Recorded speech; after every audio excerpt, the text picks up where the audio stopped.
Hello, everybody, and welcome to today's virtual program at the Commonwealth Club of California. My name is Scott Schaefer. I'm Senior Editor for Politics and Government at KQED Public Media right here in Northern California, and I will be moderating today's program.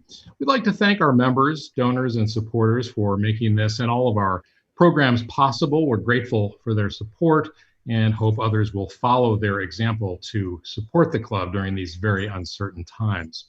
Today, I'm joined by U.S. Senator Sherrod Brown. He joins us from Washington. He's the author of the recent book, Desk 88, 8 Progressive Senators Who Changed America.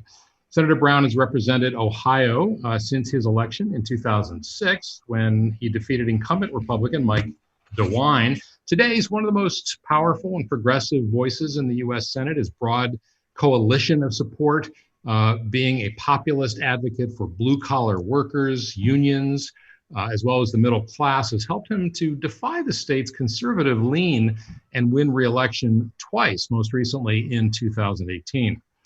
Now, Desk 88 tells the story of his mahogany desk that sits on the Senate floor. It highlights the work of the people who sat there before him, from Hugo Black, who helped lift millions of American workers out of poverty, to Robert F. Kennedy, who became an advocate for the poor after an eye-opening trip to the Mississippi Delta in the 1960s.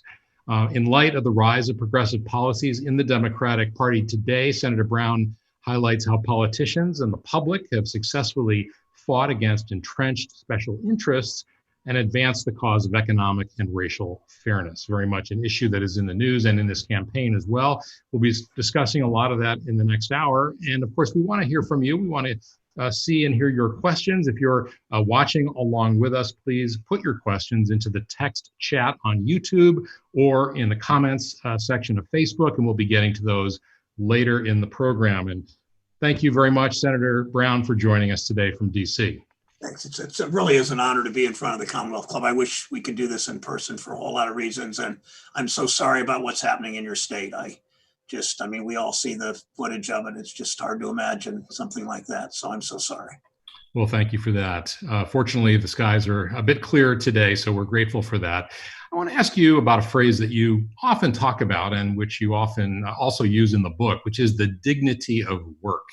What does that mean to you, and how do you see that playing out, especially in this pandemic? Well, the term "the dignity of work" is not mine originally. I probably use it more than anybody else in elective office, but it originally was the first time I came across the phrase. I'm not Roman Catholic, but was Pope Leo the 13th. He was called the Labor Pope, and Dr. King popularized the term "dignity of work." And to me, it's that King, as we know, King brought together the civil rights movement and the labor movement, and he really did see the conflation of the two of them. And as we know, Dr. King was assassinated when he was standing up for one of the most oppressed groups of workers in the country, Memphis sanitation workers, who were either overwhelmingly or all African American. I don't know that we know that. Two of them had just been killed in the job. They were grossly underpaid. They were mistreated at work. And Dr. King thought that civil rights, labor rights are civil rights, and civil rights are labor rights. And to me, I always define the dignity of work as all workers, whether you punch a clock or swipe a badge, whether you work for tips or work on a salary, whether you're caring for aging parents or raising children. And it's important that it's all workers. And this is particularly comes to mind now with how we define essential workers, the people we don't notice unless the job's not done. Essential workers are more women than men, more likely they're disproportionately people of color, and they're generally inadequately paid for the work they do. And it's what drives me every day in this job to advocate for workers, and especially those workers. You know, the 2016 election, many people feel that it was that kind of worker, the middle class, the lunch bucket Democrats, many of whom either didn't vote at all or who voted for Donald Trump. Do you feel like the party learned a lesson from that election, and is putting those lessons into place in this campaign? Yeah, I think that Biden is well suited to carry that in Ohio. Trump won Ohio by 8 points, surprising, frankly, me and about everybody I knew. He won the other three Great Lakes industrial Midwestern states. Define them how you want. Don't use the term Rust Belt, but define them how you want. Wisconsin, Michigan, Pennsylvania, he won those each by one. So those have become the three targeted states. And if Biden wins Ohio, it will be an electoral college landslide. And he absolutely can win Ohio. But Trump came to particularly working class Ohio, and it's continuing. Trump appeals to the far right in many, many ways, but he appealed to working class Ohioans with a phony populism that he never meant, that he's never been on the side of workers when there's a fork in the road, and he sides with workers, or he has a chance to side with workers or corporate interests. It's always large corporate interests. And you can see whether he took the $600 a week away from the unemployed workers. There are 800,000 of them, 680,000 in my state. There are millions in California that lost their unemployment insurance like that. What do they do? What are they to do to get on with their lives? And Trump and every time he has betrayed workers. And the race in Ohio will go down to the one candidate that will govern through the eyes of workers. I would argue Biden is the most pro-worker candidate either party's nominated. And I wasn't initially for Biden. I wasn't involved in the primary either way. But he is, I think, the most pro-worker candidate either party's put up for president in a generation. There's this feeling, of course, that people on the coasts, and Biden's in Delaware, but I don't think Delaware counts as much as New York, New Jersey, California, in terms of this attitude of, looking down at people in those, what they call flyover states, which is a very, derogatory, condescending phrase in itself. I mean, do you feel, obviously Joe Biden doesn't reflect that, but, is that a lesson that the party needs to still absorb if it's going to, win back the Senate? It's a little late now because in a lot of ways the cake is already baked, but you know what I mean? Yeah, absolutely. And I that was really good insight. If you watch the Republican convention, and it's kind of my job to do that, among other things, one of the things I heard repeatedly were people saying, "I'm so and so from Iowa, from flyover country," and there is a resentment from the middle of America there is a resentment towards people on the coast, especially to the national government and to Wall Street. Less so to Hollywood a little bit, less so to the Silicon Valley perhaps a little bit. But I think that, when I hear the Donald Trumps of the world or Wall Street, Republican Wall Street financiers or major business leaders, Republicans talk about, the elite, and we've got to stand against the elite. It's a little bit trouble because clearly Republicans have thrown their all of themselves into helping the elite, however we define them, helping the people that have much. But the middle of the country, the perception among many in the middle of the country is they've been forgotten. My wife my wife's a Pulitzer Prize winner, originally from the Plain Dealer, and teaches at Kent State University, teaches journalism, and just came out with her first novel called The Daughters of Erie-Town. It's about 4 generations of working class family, and not a white family, but a lot of interactions in the Black community too, but in the middle of America on Lake Erie. And it's an interesting, it's interesting how the country may see us. I don't feel inferior, but I think a lot of people think that people on the coast look down on us. I don't know that I believe that, but I also think that Democrats don't stand for workers as much as we should. Republicans don't, for sure, in their policies and their actions, but Democrats need to talk more about the dignity of work and make the contrast between us and Trump's everyday betrayal of workers. And even you, as you point out in the book briefly in passing, I think that maybe Democrats should talk more about religion, which is important to people all over the country, but certainly in the Midwest. Yeah, I've touched on that. I don't have any real advice there. I don't talk a lot about my faith.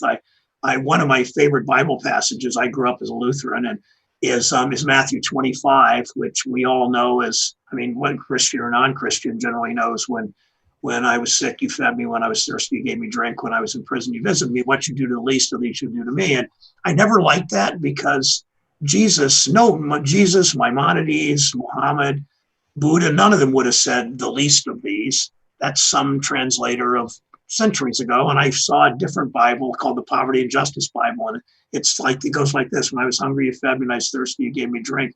What you did for those who seem less important, you did for me. And that's a very big difference, what you did for the least of these. And people say that not in a necessarily looking down sort of way, but there should be an egalitarianism there that we should practice better than we all do. Well, let's talk about your book. It's called Desk 88, 8 Progressive Senators Who Changed America. And in the book, you describe how it is you came to be sitting in that desk, and just describe what that process is like. You were a freshman senator in 2007, or maybe it was late 2006. I'm not exactly sure when you get sworn in, but you were in that freshman class. So what do they say? Go, ready, set, go, find a desk? How does it work? A little bit, yeah. Everything at the beginning, as you might suspect, Scott, is at the beginning of a Senate term, of a senator's career, long or short career, is done, at least the beginning is suggested by seniority. So You choose your committees. You don't get your first pick often because you're not very senior. You get a couple picks you like, and maybe the most important committees you don't get on right away. You pick your office in the Hart or Russell or Dirksen building by seniority, and you pick your desk by seniority. And so by the time it gets to 10 freshmen, there are 10 of everything left, right? So I had heard that senators carved their names in their desk drawers. I had heard that from somebody I don't know who told me.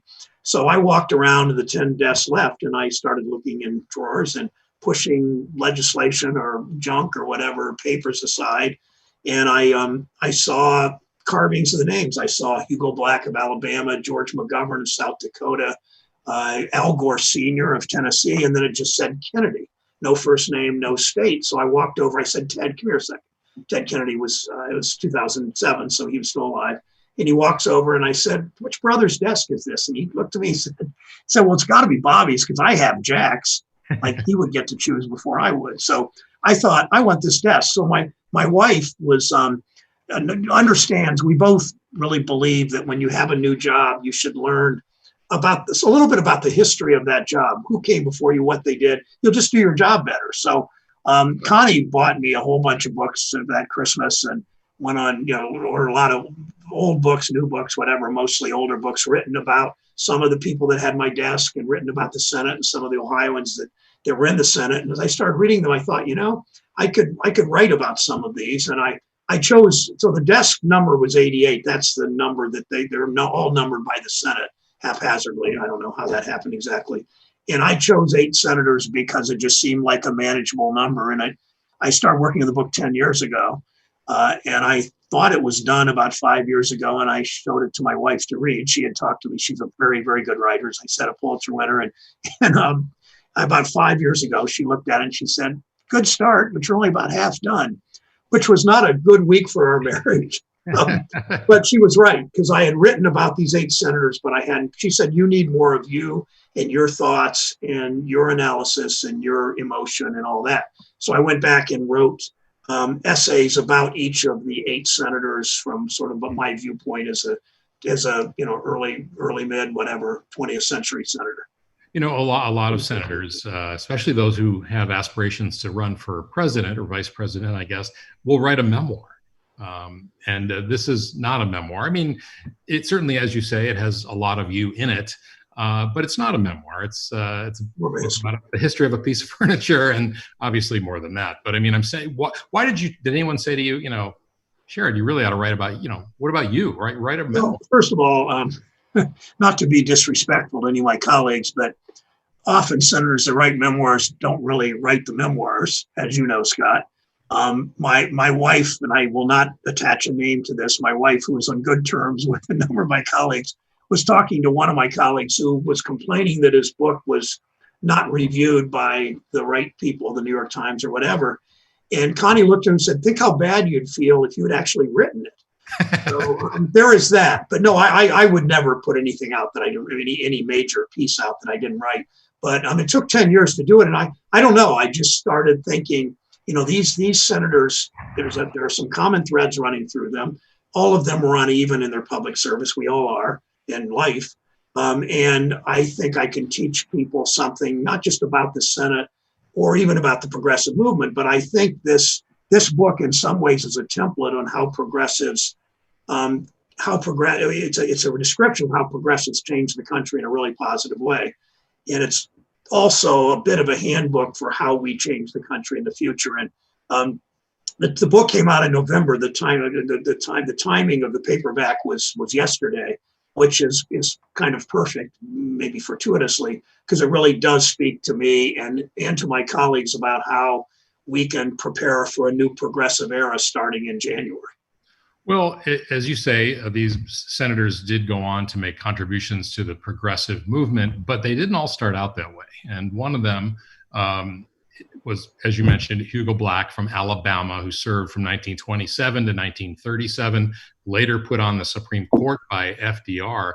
But he started out as not even that young a man. I think he was 37, you say in the book, when he joined the KKK. Which of course was not just anti-Black, anti-Jew, anti-Catholic, anti-immigrant. So how did he make that transition? Well, he made that, yeah, I mean, it's a little hard to explain that I'm writing a book as a progressive about 8 progressive senators, and I would point out all white men. Those were the people that held my desk. Those were the people that sat in the Senate, as you know, until more recently. And your state has elected women to the Senate every election since 1992. But Black, how do you include somebody like that? Well, his explanation, he immediately left the Klan soon after his election, but he didn't really leave that philosophy right away. But he would say, I would have done anything to get votes. There were 2 groups in his mind of Alabama voters in 1926. There were the big mules.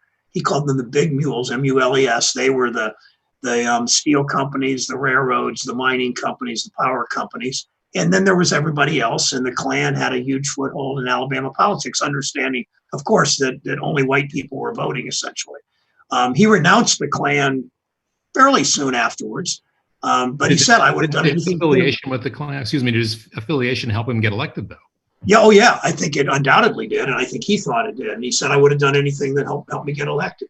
Then, but not till his second term did he show any progressive tendencies or greatness. He is responsible with Wagner, the Wagner Act, all the labor law of, in many ways, creating the middle class in this country because of the labor movement. He sponsored the bill on the minimum wage and 8-hour workday and collective bargaining with Wagner, and did hearings and build a real career out of being some called him the most radical member of the Senate, the most radical progressive member of the Senate. But he, on race, he really never got that much better until he got on the court. And by the time he was on the court in the late 30s, Roosevelt's first nominee, by the 50s, he helped to write the Brown v. Board of Education decision, the integrating schools decision, and he was burned in effigy at his University of Alabama Law School that year. He was not invited back to a reunion, and he wanted to go back, I think, and they burned him in effigy. So he made quite a transition. Another that made a transition was Al Gore Sr. And Al Gore got more and more courageous the older he got. He voted against the Civil Rights Act in 1964 to his son, the future vice president, to his son's chagrin and his daughter's chagrin. The next year, he was reelected that year to his 3rd term. Then he turned against the Vietnam War, against the president of his own party. He took on a lot of corporate interest by a really progressive tax advocacy. And then he took on Nixon on 2 Supreme Court justices, Haynsworth and Carswell, knowing he could lose, and Nixon came after him in 1970 with the Southern Strategy and beat him. So you can see some of these people get more courageous as they get older. Well, and you also write about how he rebuffed Strom Thurmond, who was a segregationist Dixiecrat, who kind of buttonholed him to try to get him to sign the Declaration of Southern Principles, known as the Southern Manifesto, and he said, "Hell no." Quite loud, I think, so other people could hear him. Did he ever pay a price for that? And his son sort of did in a way, but did he personally? Well, I think he paid the price a dozen years later, 13 years later, maybe in 1970. But and he had a primary from a pretty right-wing guy in '58, if I remember. But yeah, he stood up to Strom Thurmond when only 3 Southerners did. Thurmond, Lyndon Johnson, who got a pass from the chief segregationist in the Senate, Richard Russell, I would regretfully add, whose name after who the Senate office building is named, the Russell Building, who was the most, if not the most virulent and nasty, and was the most effective segregationist in the Senate. And then Johnson voted no. Russell gave him a pass because he wanted Johnson to run for president someday. And then the other 2 were from Tennessee, Kefauver and Gore. So he showed courage there. So he was a pretty strong labor advocate in a state that was pretty anti-labor. So he had his moments of courage, a number of them, but the last term of his career was sort of all about taking a stand. And he thought about running for president. Like all senators, I would say every one of us looks around and sees all these people are running for president. I'm as good as they are. So there's always that in the Senate. Well, isn't there an old saying that every senator wakes up in the morning and sees a future president when they look in the mirror? Yeah, yeah. There's that one, and the other one is there was a secret ballot in the U.S. Senate who should be the next president. It was a 100-way tie for first, so it kind of goes both ways, right? Well, it did get me thinking. I mean, I'm quite sure when you think about these Supreme Court nominee battles we've had in the past 30 years now, or longer, could a former Klansman possibly be confirmed by the U.S. Senate for the Supreme Court? No, I think not. No. I mean, I know Black was Black was not universally loved either in the Senate. I mean, he was, but I think the answer to that is a pretty decided no, and it should be that way. I mean, there's no excuses.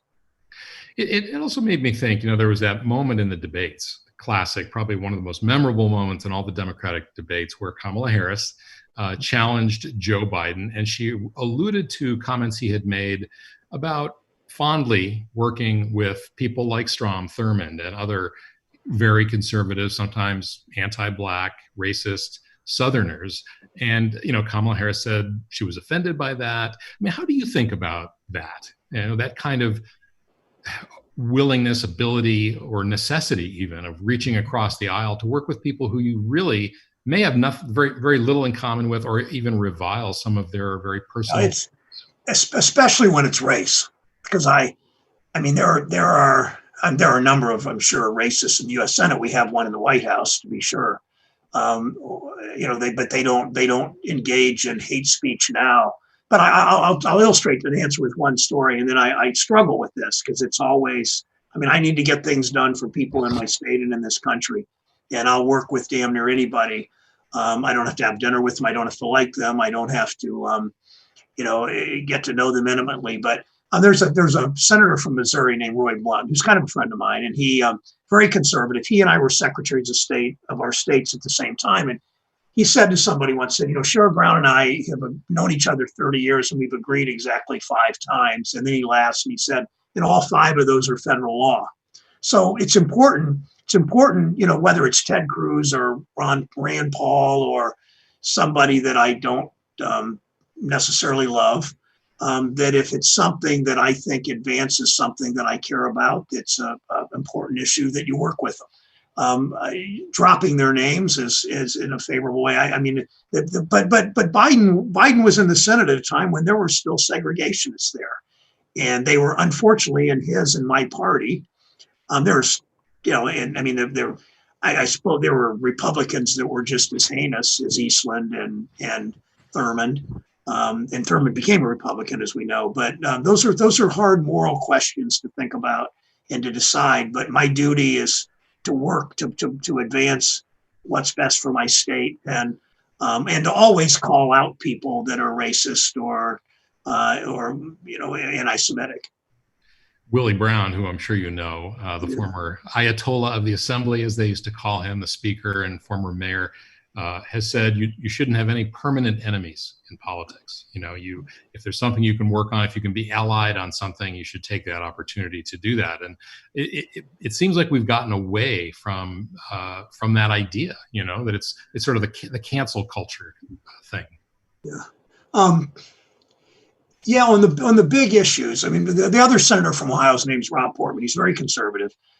He and I disagree on every major issue, but we find ways to advance the interests of the state together on Lake Erie or the Great Lakes issue or something, or opioid addiction.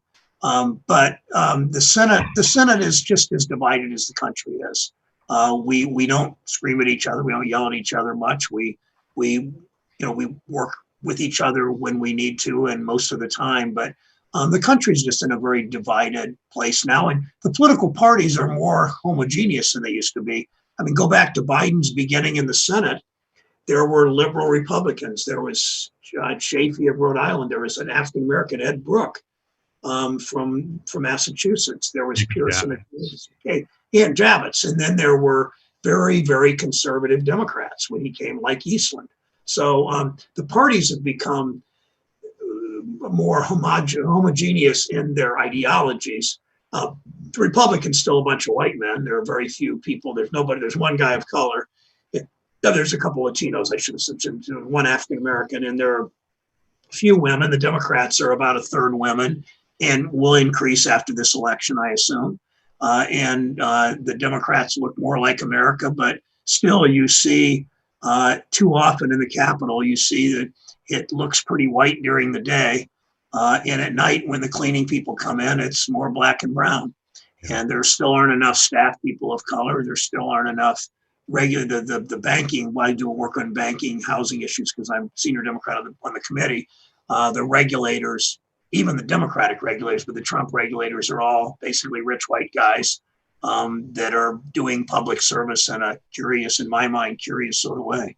Well, and in some of these rich white guys you write about in your book, like Robert Kennedy, they came from privilege, but really, and in Kennedy's case in particular, I think, came to really deeply feel what poor people in Appalachia and inner cities and farm workers were going through. And that was so evident. And you write about that in the book. And yet he was also very flawed as well. I mean, he was very close to Joe McCarthy and he was buddies with Roy Cohn. I mean, people are complicated, right? Whether they're in the U.S. Senate or not. But how do you think about all those different aspects of somebody like Bobby Kennedy? I was doing a call last night with the Kennedy Library, and they obviously asked a good bit about Bobby. And all three Kennedy brothers, I would argue that all three Kennedy brothers were not. None was an especially admirable, classy, empathetic elected official in the first parts of their career. I would argue Teddy Kennedy, his last 20 years in the Senate, his first 20 years, he was an okay senator. His last 20 years, probably the best senator, I would argue the best senator in U.S. history. Jack Kennedy was never considered much of a senator, and then he gets elected president. Bobby's first few years, he worked for McCarthy. He ran his brother's campaign. He was a technician and not an easy guy to deal with. And then he had a series of Marian Wright Edelman, the woman that founded Children's Defense Fund. She saw Bobby in Mississippi, didn't much care for the Kennedy family because of Jack's nominees for judges, all having to go through Eastland, the segregation and fiduciary chairman. And she saw Bobby's empathy come out in the Mississippi Delta. You had mentioned that at the beginning. And Bobby had an uncommon empathy, but he didn't really show it. Maybe he didn't discover it. I don't know. He didn't show it until the last 5 years of his life when he became the most fierce advocate for people without a voice, farm workers in your state, many of them in the southern part of your state, African Americans in the Delta, Mississippi Delta, and inner city Cleveland, and Appalachian whites that were all lacked a voice and all lacked opportunity. I'm going to weave in some of the questions we're getting from viewers. And somebody wrote, what's the most surprising thing you learned about Robert F. Kennedy while writing the book? What's the most surprising thing about Kennedy? What a loner he was, I think. I guess I didn't know that. I really enjoyed the research for this book was, I probably had in the bibliography, I just list all the books I researched. I read probably 150 books in total and in full, and then looked at a lot of other stuff. And Kennedy was sort of a humble, kind of quiet guy that wasn't particularly sociable or social, I guess is maybe both, until a little later in life. And he, I don't know what really surprised me because we'd all heard so much about Kennedy, but I kind of idolized. I graduated high school in 1970, and so I was a freshman, sophomore when he was killed. And I always really I really went through a period of really liking Bobby Kennedy, but not really knowing a lot about him until the book. And but I think his empathy really was uncommon. I guess I'd say that's the biggest surprise. He had empathy beyond what almost any human being I know had. But again, it seemed to come late in life. Yeah. You tell a great story in the book. He and Lyndon Johnson, of course, never liked each other. Yeah. And Johnson always was worried that Bobby would challenge him in 1968. Johnson ultimately drops out. 3 weeks later, Bobby Kennedy goes to the White House to talk to him, to talk to Johnson. And they go into, I think it was the cabinet room. Yeah. And Johnson, as he often did, secretly started the recording of the conversation, and then afterwards wanted it transcribed. And what happened? Yeah, Bobby goes to the White House, and this story came to me from a guy that worked at the White House in the last year of the Johnson administration. I was in a restaurant in Austin, Texas, and I told him I had Bobby Kennedy's desk. I hadn't really done much writing at that point. He tells me this story that Bobby went to see LBJ about not running against him, about not telling him he was going to run for president, and I don't remember the timing exactly. And Johnson and Kennedy couldn't stand each other, as you point out. And Johnson under his. They sat in the cabinet room across. Bobby sat across from where the president sits. The president's chair is a slightly higher than all the other chairs. And Bobby sat in the other. And Bobby clearly been in that room before. And Johnson hits a little button under the table to record the conversation. Only Johnson and Bobby were in the room. My friend Larry Temple was out of the room at the time. And the conversation went on about 15 minutes. And Johnson and Kennedy walk out, and Temple walks Bobby outside, goes back in. So Mr. President, he said, "Give me the tape." So Johnson had taped it. And Temple came back and said, "Mr. President, the tapes, it's all scrambled. It's not working." He said, "Try it again." It turns out that Bobby had worn into the meeting under his coat some kind of a scrambling device. And I mean, there's an old saying: you sit down at a poker table, you don't see a sucker, it means you're it. You know, it ain't often when LBJ was the sucker, but Kennedy outsmarted him because apparently Kennedy knew about taping in the White House. Yeah, well, his brother did it too, I think. Why do you think he did that? I mean, other than to kind of mess with Johnson. Oh, I think just to mess with Johnson. I think he just probably, I bet he went back. I mean, I've never, it's interesting. Of all the reading on it, maybe somebody wrote about it. Because I said to Temple, when he told me that story, I said, is that in print anywhere? He said, I've never seen it. And I can't believe I'm the only guy he told that. But so I would assume Bobby went back to his office and said, "I'm sure LBJ's going crazy now because he thought he had me on tape and he doesn't." Yeah, I think a lot of history buffs wonder about that 1968 election. It was such a fork in the road for the country. And of course, Bobby Kennedy was here in June of '68, wins the California primary, and is assassinated in Los Angeles that night. I mean, do you ever think, or do when you're out with your buddies in the Senate, just talk about how the country might be different if he had lived? How the country had been different if JFK had been assassinated. How the country would have been different if Johnson's insecurities hadn't kind of kept him in Vietnam, but Bobby's assassination, yeah, because a lot of I remember one point in the book I mentioned that Tip O'Neill said to McGovern, I think he said it directly to McGovern, because of you, there are 100 freshmen, there are 100 members of the House Democrats. The number's exaggerated, but there are 100 House Democrats that are here because of you, George. McGovern, I got in my first electoral politics foray of any consequence was with McGovern in '72 when I was in college, and we brought a whole lot of people in the system. So did Bobby, and I would guess if Bobby had won the primaries and been nominated, I mean, he was winning. If he had been nominated, he would have, win or lose, would have brought a huge number of young anti-war activists, environmentalists, civil rights activists into the political electoral process, like McGovern did. So any sort of idealistic kind of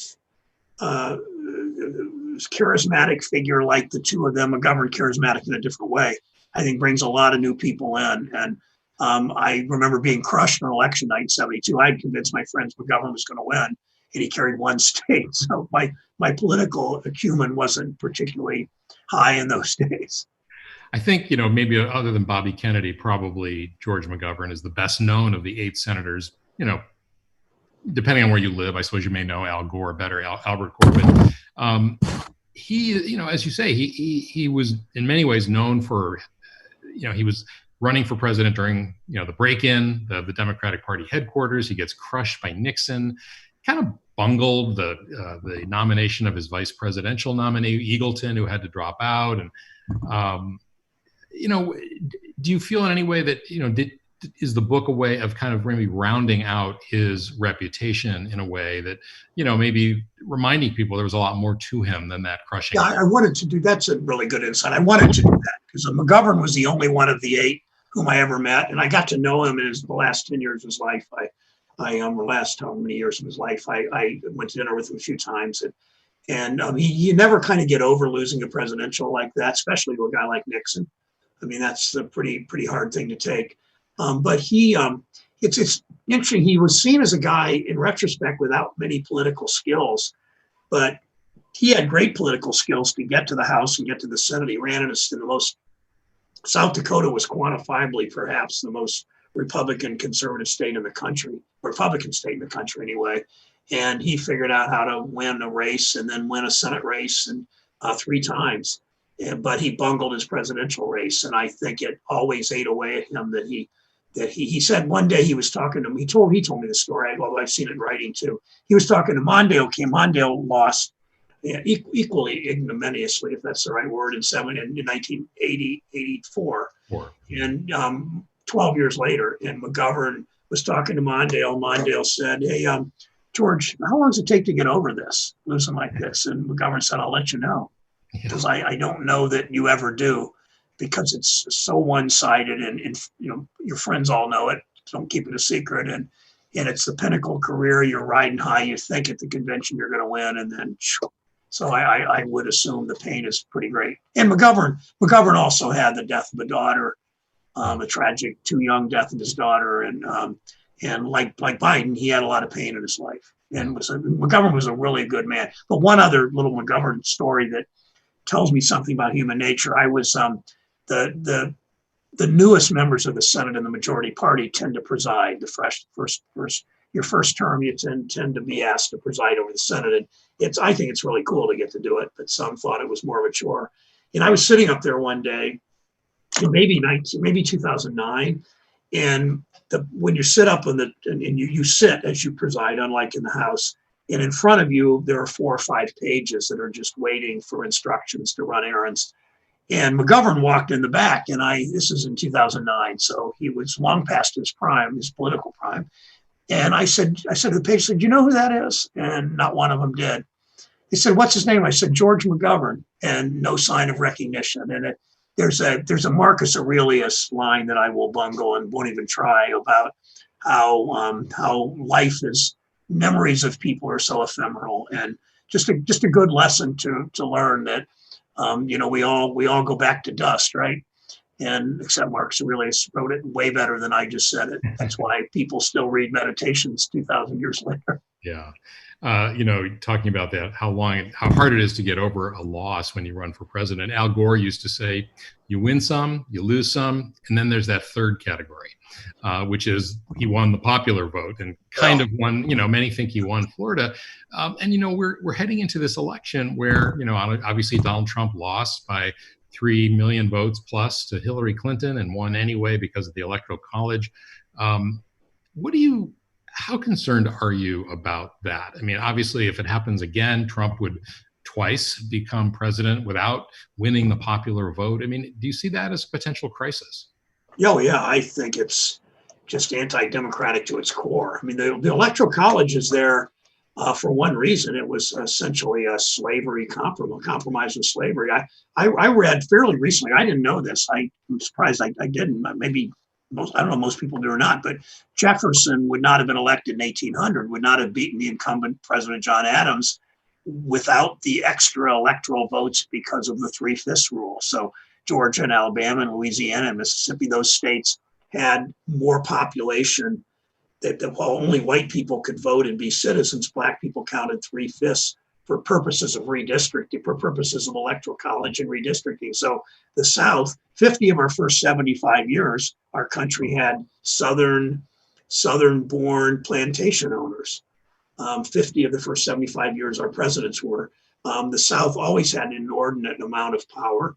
I argue, although I didn't really write about this, but some of the most progressive times in our country for Congress was when the South seceded, because Southern conservatives, Southern Bourbons, as Al Gore used to use that term about them, couldn't block progressive anti-labor, progressive pro-labor, pro-civil rights, pro-poor people, if you will, legislation. So we pay a price. The Electoral College should be put to rest. We pay a price as a nation where I'll add one other thing. In the elections of 2006, 8, 10, 12, 16 and 18, all but 2014, more people voted for the Democrat for Senate around the country than the Republican. Yet the Republicans have controlled the Senate much of that time, control the White House, control the Supreme Court, even though they've been a minority. They finished second in most of these elections in the aggregate number of votes. And if this becomes the third time where there's no doubt that Biden's going to win the popular vote. This becomes the third time where the Electoral College, pardon the verb, trumps the popular vote. It's a problem for democratic governance, I think. Yeah. I wonder, we don't know what's going to happen, of course, in November, but as you think about, let's suppose things go, the Democrats do well, Biden's elected, win back control of the Senate, maybe have a 1, 2, or 3 seat majority, House majority stays the same or grows. Like, there was a lot of criticism of Obama, that he put all of his chips, too many of his chips, on the Affordable Care Act, and it cost him in the midterms. And some thought he should have gone more for doing something about the economy or immigration. I mean, hindsight is always 20/20. But what would be on your very short list of things to do starting in January if the Democrats have the opportunity? Well, the first thing we pass is the John Lewis voting rights bill. We do a number of things. But not too many. We expand democracy by the voting rights bill, by some rules about redistricting, campaign finance, things that make this, that really do expand democracy in the country. And there are a lot of other options. And I don't have strong opinions on which ones, but a number of them. The other things we have to do, there are 3 great moral issues of our times, I think, that voters under 40 certainly understand better than voters over 40. And that is income inequality, racial disparities, and climate change. And we've got to address Democrats. When progressives win, this book really shows us, I think, in Roosevelt's time, LBJ's time, and in Obama's time, progressives win, we do big things that last a long time. With Roosevelt, it was Social Security, it was rural electrification, it was labor law, collective bargaining, minimum wage, that kind of thing. When Johnson won, it was civil rights and voting rights and Medicare and Medicaid and Equal Opportunities Act and the Higher Ed Act and Pell Grants and all that. When Obama won, we did 2 really big things. We did the Affordable Care Act and we did Dodd-Frank, the Wall Street reform. The problem was, Scott, that by 2010 elections, nobody felt better about their lives. None of the stuff we did, the 2 big things we didn't have any impact on people's lives that first 2 years. So when we think about what we do as progressives starting in January, if we win, as I think we're going to, we got to do things that people will feel within a year. Minimum wage, voluntary Medicare buy-in at 55 if people choose to, fix the overtime rules. So 5 million Americans will get a raise that work overtime that are making $35,000 or $40,000 a year. The child tax credit, which would put $2,000 or $3,000 into families' pockets almost immediately. Something with climate. We need to do things that people feel, not let's just do big things and people will benefit down the road. Trust us. Because then in 2022, we lose and we just play defense as we play defense to hold the Affordable Care Act, Obamacare. And that doesn't work for our country. Some other audience questions. What do progressives in rural states have to offer the Democratic Party broadly? I think of you, Senator Brown, Jon Tester, Steve Bullock, who's running for the Senate. From Montana, what electoral lessons can we learn? Well, Jon Tester just wrote a book that came out yesterday, actually, about that. I've talked to him about it. I've not read it yet. My wife ordered it yesterday. In Ohio, you wouldn't call Ohio a rural state. There are rural areas, and frankly, I lose most of those areas. Tester has remarkable political skills and has a connection with people. In Montana, Bullock seems to have the same connection, and they are very close allies too, which will be helpful. I think you talk about issues that matter to rural America. You talk about rural hospitals. You talk about the Postal Service. You talk about the minimum wage matters there too, and the overtime rule and the child tax credit. And the issue that may be uniquely rural, although it's somewhat inner city too, is broadband. That there are places in a state is mostly urban as Ohio, let alone places in Montana, and places probably up near Eureka, California, that that don't have broadband, and that you are automatically at a disadvantage as a small business or as a student because you don't have good internet connections. So that's one of the most important infrastructure. We talked about a lot. We could do that, but I think you really, as Tester said to me, if you don't have a library or you don't have a hospital, you really cease to be a community in some ways. I'm very much paraphrasing it, but rural hospitals are really under great duress now. And I don't see because Republicans all oppose Medicaid expansion in most of these states. And these southern states are getting hit so hard before the pandemic on healthcare, yet all these Republican politicians have tried to repeal the Affordable Care Act and repeal the Medicaid expansion. Yeah. One thing you haven't talked about, you mentioned climate change, but the Green New Deal, I don't know if you've endorsed that. Nancy Pelosi calls it, I think, the Green New Dream. She sort of said dismissively a couple of years ago, because she's very pragmatic, Nancy Pelosi. I think, she's like, what can we get done? Not where do we want to be? I mean, she says, for example, she supports Medicare for all, but we're not going to get there. So where can we go that's doable? I mean, how do you calculate those kinds of things? Well, first, I think Nancy Pelosi is the best legislator. I think she rivals Johnson, but is a whole lot nicer person and a lot more idealistic. I just think she's the greatest. The Green New Deal became sort of more symbolic than what it is. Nobody really quite knows. Maybe we do now, but I thought a little bit about running. I mean, I thought for a couple months. I explored running for president in early 2019, and I did not support the Green New Deal because I wasn't going to sign on to something that nobody could define. I have 100% rating from every environmental group out there. So there's no question about my interest in dealing with climate change and safe drinking water and clean air.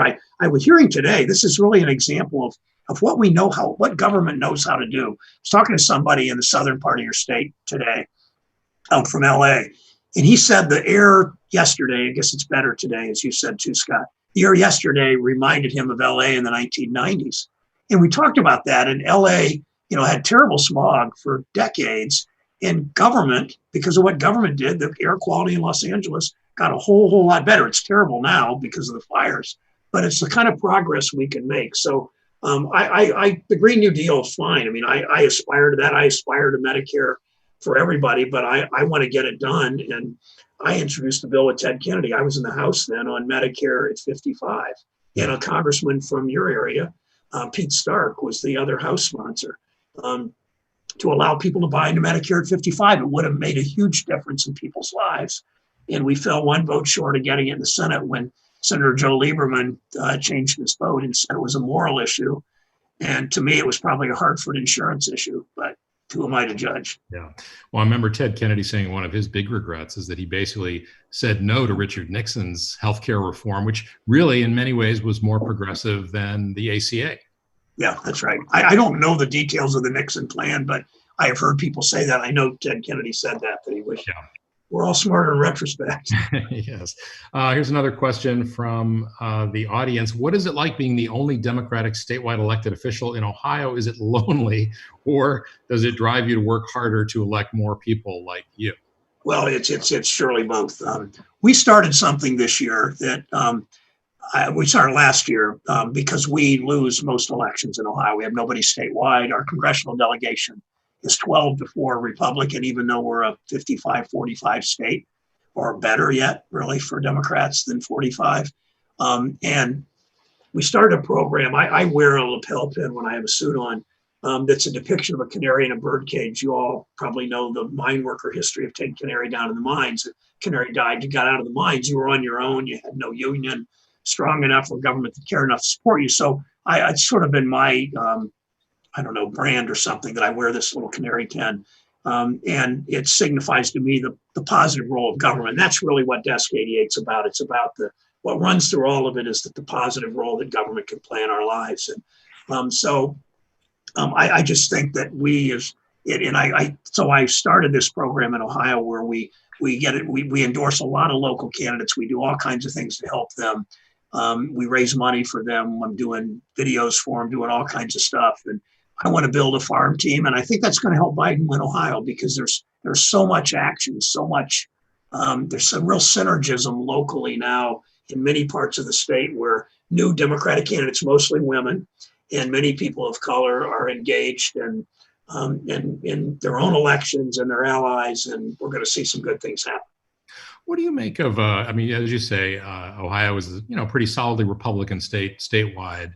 Mike DeWine, who you defeated for the Senate, who's the governor, has really been, I think, very progressive, if that's the right word. He's been very encouraging people to wear masks. He also, I think, John Kasich, who preceded him, I think, expanded Medicaid under the Affordable Care Act, said that was the compassionate thing to do, the right thing to do. And then, of course, Kasich spoke at the Democratic convention on behalf of Biden. What do you make of that? Well, I make of the fact when you become governor, you have to represent everybody to a degree. I mean, there's some governors that haven't, for sure. But DeWine, whom we're kind of friends now, and we get along very well, he and I ran against each other in 2006, as you know, Scott. And he did the first 3 months of this pandemic. I said very publicly what DeWine did saved Ohioans' lives. What Trump did and didn't do killed more Americans. And DeWine rarely talks about Trump. He really would rather not. He won't. He just stays away. But he's done a lot of the right things in this pandemic. He's got a terrible legislature that's the most anti-choice, pro-NRA legislature. Maybe not the most in the country, but I can't imagine they could be any more extreme. A couple Republican legislators want to impeach DeWine because he won't join their anti-mask crusade and other kind of idiocies that the far right has fallen into. The other day, watching that demonstration of people against masks was just bizarre. Watching that group in Nevada in that enclosed arena or whatever that was where they were at the Trump rally. And I talked to Catherine Cortez Masto, their Nevada senior senator, yesterday and just heard today about that. And it's just, it's heartbreaking because more people in Nevada are going to get sick now. And who knows where they go next. Some will go to California, some will go to Ohio. Yeah. Another question here from the audience. How do we get beyond the progress we can make to the progress that needs to get done? I feel that pragmatism won't save us from the climate crisis and other issues we face. Well, I think there's I certainly see that the chairman of the economics, I think he's still chairman of the economics department at Howard University, was talking to a group of us the other day. He's also the chief economist of the AFL-CIO now, and he was saying to do big things, you need consensus, not compromise. If you start if we take over and we think we've got to get Republican sign off on every issue, we'll never get anywhere because they're not going to sign off on anything bold that progressives care about. But we need to build the consensus, and it means that as we move on climate change, we continue to educate the country. You're still going to have Fox television. You're still going to have 35% of the country, the Trump voters the Trump acolytes that are simply not going to believe facts. We have a country like that now. We've always had a strain of people in this country that want to go backwards. I'll just leave it at that. But we've got to overcome them. There are enough people that want to, and I think we can be bold. And I think boldness builds on boldness. Yeah. In that regard, the Senate under the Republicans has been very effective at blocking judges when Obama was president, most notably holding open that Scalia seat, refusing to give Merrick Garland a hearing. And they've, in rapid fire, appointed, and he's appointed Trump, and they've confirmed, I think, 200 federal judges. How much hardball should Democrats play around judicial nominations? There's this arcane sort of tradition called the blue slip, which basically gives home state senators the right to block judges in their appointed in their state to the federal courts. That has been suspended by Chuck Grassley, the chair of the Judiciary Committee. I mean, should Democrats just do the same thing? The last really hardball pitcher I remember for the Oakland A's was Catfish Hunter. So I'd say play hardball like that. So what about the filibuster? I think we get rid of the filibuster.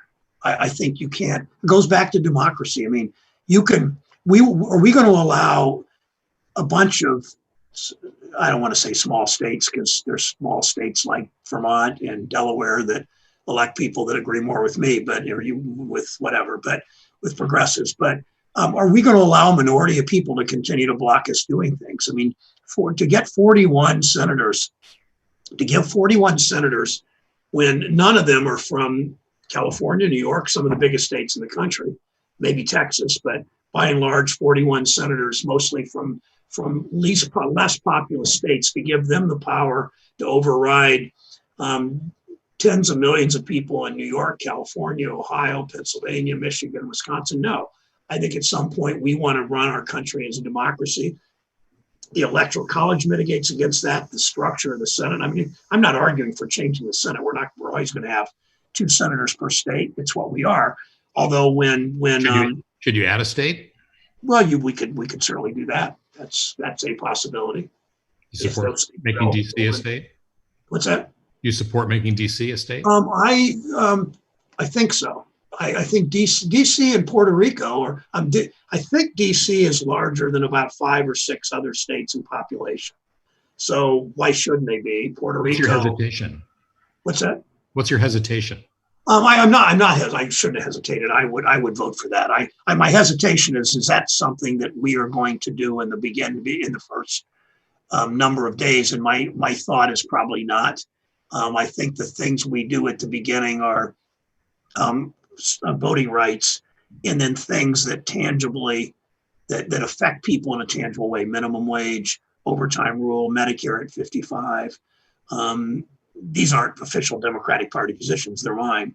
And the child tax credit, things that will tangibly make people's lives better almost immediately. We do that because we should. We do that because then voters realize, oh yeah, I voted for Joe Biden and my life got a little bit better. Yeah. Another audience question with regard to voting rights. You served in the House with John Lewis for many years. What's your favorite memory of working with John Lewis? Well, my favorite memory was I was in the group of 5 members of Congress in 1997 that John invited to go to Selma and walk across the bridge with him. I can't imagine anything more exciting than that was. And then I went a couple more years and I took my daughters one year who were then 8 and 10, maybe 9 and 11, a little older. And I took my mother one year. My mother was like Hugo Black. My mom was a child of the segregated South. She always cared about civil rights. She married she grew up in Mansfield, Georgia. My dad grew up in Mansfield, Ohio. And they met when my dad came back from overseas in the Mayflower Hotel. And my mom always cared about civil rights. That's why I do so much. And my mom said something to me when I was a little kid. You remember all the busing controversy in the North, right? About school busing for segregation, for integration. And my mom said, son, she said to me, we had forced busing when I was growing up in the South. We had Black children were bused in a decrepit old bus past the white school to the poorest part of town to go to the inferior Black school. And that's what forced busing was in those days. And white Georgians didn't seem to mind that kind of busing. Yeah. You talk about your parents in the book, both being from towns called Mansfield in different states. Your dad was a Republican, voted for Barry Goldwater in '64, also voted for FDR a few times. I think every time he voted against FDR. Oh, he voted against him. Oh, yeah. I misread that. Okay, good. Thanks for pointing that out. But he did later. Maybe it was your mom's, subtle kind of persuasion. But what was your dinner table like growing up? When you talked about politics. Well, they weren't very political. My dad voted in '64 for Goldwater and '72 for McGovern, and there were probably not 20 people in America that did that. His story about FDR, my dad in 1932 went to Denison University, a small, really good liberal arts school in Ohio. And my dad was home for the weekend. He had just turned 21. And his parents took him to vote on the weekend. To vote, you could vote at the Board of Elections ahead of time. And then he went back to college on Tuesday, and his friends at the fraternity house were all going to vote. And he went and voted again. He voted for Herbert Hoover twice. I mean, really. The statute of limitations. That's what Trump's talking about. Yeah, that's right. It's guys like my dad. So Herbert Hoover got 2 votes out of my dad, and he didn't get a whole lot more votes out of Ohio. But they weren't really very political, but they my mom talked a lot about justice and just fair play. I mean, my mom was always thought that people should have a chance, and she had an uncommon. I mentioned Bobby Kennedy. My mom had an uncommon empathy. She was president of the Ohio YWCA, which she would say, and I can't disagree, that next to the Urban League and the NAACP were probably the longest, most effective proponent of civil rights and women's rights. And it mattered so much to her. She one time got to pick up Shirley Chisholm at the airport for a speech. She thought that was really cool. She heard Ron Dillon speak to the National YWs when he was a freshman congressman and just loved him. And so she taught me all that. Yeah.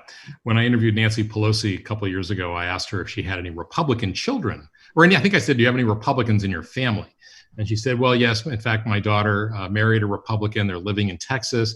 And at this point, it's just about the hearts and minds of the children.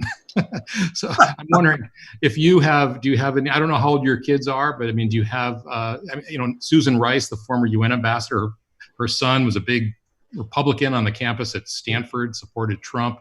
Anyone like that in your family? No. Well, my mother's Georgia relatives, yes. The men mostly Republicans, the women mostly Democrats. But in my immediate family, my brothers, my parents now, well, my parents are both passed away. My brothers, their wives, Connie's and my children, their spouses, they're all progressive. They're all devoting their lives to children or advocating for immigrants or elective office or all of that, teaching. So I'm proud of them no matter what they do for a living, but they're all pulling the same direction, which is nice.